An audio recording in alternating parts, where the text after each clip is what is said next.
আসসালামু আলাইকুম শেখ। আসসালাম রহমতুল্লাহ বরকাত। জি, বলেন। শেখ কেমন আছেন এখন? আমি বলতেছি সূত্রাপুর, ঢাকা থেকে। মাশাআল্লাহ, বলেন। এখন আমাদের এখানে এশার আজান দিচ্ছে, প্রশ্নটা একটু কয়েক সেকেন্ড পরে করবো, আজানটা শেষ হোক তারপরে। অসুবিধা নেই, আজানের জবাব দেওয়া ফরজ নেই। আপনার প্রশ্ন এলেম শিখা ফরজ, করতে পারেন, সমস্যা নেই, করেন। শেখ, আমার প্রশ্ন হচ্ছে গিয়ে যে আমাদের বাংলাদেশে সম্প্রতি এক কুখ্যাত এক ইসলাম বিদেশি, নাম হচ্ছে আসাদ নূর। সে অনলাইনে সে মহানবী হজরত মুহাম্মদ সাল্লাল্লাহু আলাইহি সাল্লামকে প্রচুর কটাক্ষ করেছিল এবং তাকে মরুভূমির ডাকাত বলে কটাক্ষ করেছিল। এবং এটা নিয়ে খুব একটা অনেকে এটা অনলাইনে প্রতিবাদ জানাচ্ছে। এবং আপনি এই বিষয়ে সরকারকে কিছু পরামর্শ দিবেন, কেননা এই আসাদ নূর এর আগে 2018 সালে 2017-18-তে তাকে গ্রেফতার করছিল। গ্রেফতারের পরে সে কয়েক মাস জেলে ছিল, তারপরে সে আবার জেল থেকে মুক্ত হয়েছিল। ওই কারণে দেখা গিয়েছে যে অনেক মানুষ সে জেল থেকে মুক্ত হওয়ার পরে সে আরো ইসলাম বিদ্বেষী এবং অন্যান্য ধর্মের বিরুদ্ধে বিষোদ্গার করা শুরু করেছে। তো এই আসাদ নূরের বিষয়ে কিছু পরামর্শ দিবেন। আর আমার আরেকটা প্রশ্ন হচ্ছে যে আমরা দেখি এই মহরম মাস আসলে যে যারা শিয়া সম্প্রদায়ের লোক, তারা এই 40 দিন শোক পালন করে, 40 দিন শোক পালন করে, এবং তারা যে আমাদের সূত্রপুরের দিকে ফরাসগঞ্জে বিবিকা রওজা ইমামবাড়া, সেখান থেকে তারা আশুরার দিনে এবং আশুরার আগের দিন রাতে তারা মিছিল বের করে, তাজিয়া মিছিল বের করে, এবং এর পাশাপাশি আশুরার 40 দিন পরে আর বাইন যেটা তারা পালন করে, ওই চল্লিশ একটু আর লম্বা কথা তারা বলেন, মিছিল সংক্ষেপে করে বলেন। বিবিকা রওজা থেকে হোসেন দাঁড়ান। এই বিষয়ে কিছু নসিহা এবং পরামর্শ দিবেন আশা করি। এত লম্বা করে প্রশ্ন করে,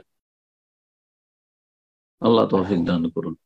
দোয়া করি আল্লাহ রাব্বুল আলামিন সমস্ত বাতিল পন্থী, কাফের, জালেম, মুরতাদ থেকে আল্লাহ রাব্বুল হেফাজত করুন।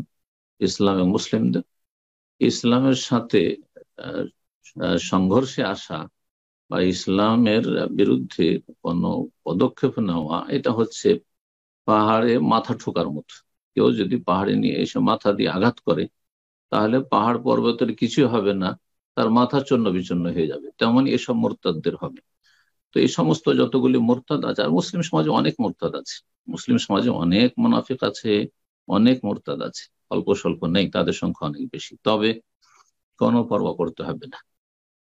আল্লাহ ইল্লা ইউতিম্মা নূরাহু, আল্লাহ রাব্বুল আলামিন অস্বীকার করছেন এদের কোন রকমের যে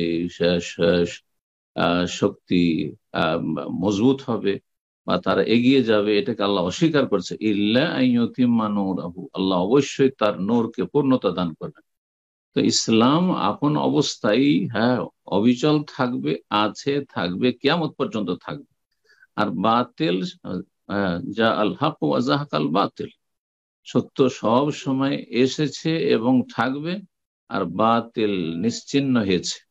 ফেরাউন এবং ফেরাউনের অনুসারীদের নাম নেওয়ার কোনো লোক নেই। আবু জাহাল, আবুল আহাব, ওতবা, সাইবা, রাবি, এসব কাফের, তাদের নাম নেওয়ার একজন লোক নেই। হ্যাঁ, অথচ কাফের আছে, কিন্তু তাদের নাম নেই না। কিন্তু আলহামদুলিল্লাহ, মুসা আলাইহিস সালাম নাম নেওয়ার লোক অনেক আছে। কথা বোঝা গেছে? এইরকম ঈসা আলাইহিস সালামের নাম নেওয়ার লোক অনেক রয়েছে, রাসূলুল্লাহ সাল্লাল্লাহু আলাইহি ওয়াসাল্লাম। এবং এই দিনের যারা খাদেম, আইম্মায়ে কেরাম, আম্বিয়া রসুলগণের কথা তো বাদ দেন, ওলামায়ে কেরাম, আইম্মায়ে কেরাম, যারা দিনের খেদমত করেছে, তাদের নাম শ্রদ্ধার সাথে কোটি কোটি মানুষ নিতে আছে। সুতরাং এই সব মোরতাদরা যা কিছু করছে, তাতে আমাদের অবিচল হওয়ার কিছু নেই। তবে এই ক্ষেত্রে যে, যেই দেশে এই রকমের মুনাফিক অথবা মুরতাদদের বহিঃপ্রকাশ ঘটছে, সেই দেশের শাসকদের উপর ফরজ, এই ফরজ তাদের আদায় করতে হবে, না হলে আল্লাহর সামনে আসামি কাঠগড়ায় হাজির হতে হবে, জবাবদেহি করতে হবে। আল্লাহ রাব্বুল আলামিন যেন এই বিষয়টি তাদেরকে অনুধাবন করার তৌফিক দান করেন, এবং তাদের কাছে আশা করবে আল্লাহ রাব্বুল আলামিনের দ্বীনের হেফাজতে যেন তারা অগ্রগামী হন। আল্লাহর দ্বীনের তারা যদি হেফাজত করেন শাসক হিসাবে, তাহলে আল্লাহ রাব্বুল আলামিন তাদের হেফাজত করবেন, তাদের জানমালের হেফাজত করবেন, তাদের শাসন ক্ষমতার আল্লাহ হেফাজত করবেন। কিন্তু তারা যদি আল্লাহর দ্বীনকে, আল্লাহ আল্লাহ মাখজুল মান খাজালাদ দ্বীন, আল্লাহর দ্বীনকে অসহায় ছেড়ে দেয়, দ্বীনের বিরুদ্ধে, দ্বীনের রসুলের বিরুদ্ধে সাল্লাল্লাহু আলাইহি সাল্লাম, তার বিরুদ্ধে কেউ কিছু বলছে, নোংরা কথা বলছে, অবাস্তব কথা বলছে, আর তাতে যদি মুসলিম শাসকের টনক না পড়ে, তাহলে সেই শাসক দুনিয়াতেও ব্যর্থ, আখিরাতেও ব্যর্থ। আল্লাহ রাব্বুল আলামিন সকলকে বোঝার তৌফিক দান করেন।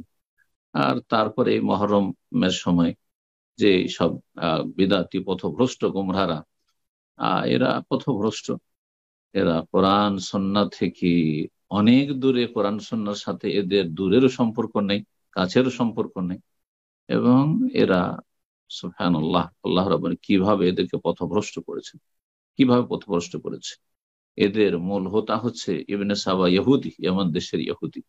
এরা এই সাবাই ষড়যন্ত্রের শিকার হয়ে এরা পথভ্রষ্ট হয়ে গেছে। সুতরাং এতে ধোঁকা খাওয়ার কিছু নেই।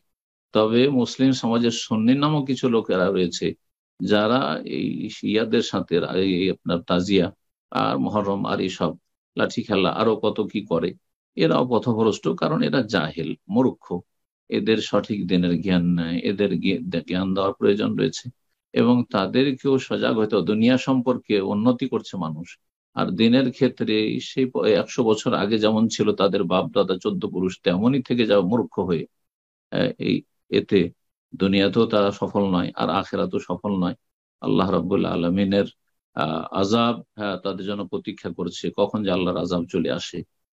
সুতরাং এইসব বেদাতি সমাজের লোকদেরকে বলবো যে আল্লাহ তাদেরকে হেদায়েত দান করুন, তাদেরকে যেন দিনের জ্ঞান অর্জনের তৌফিক দান করেন, এবং আল্লাহ রাব্বুল আলামিন তাদের অনিষ্ট থেকে আল্লাহ মুসলিম ইসলামের আল্লাহ হেফাজত করেন।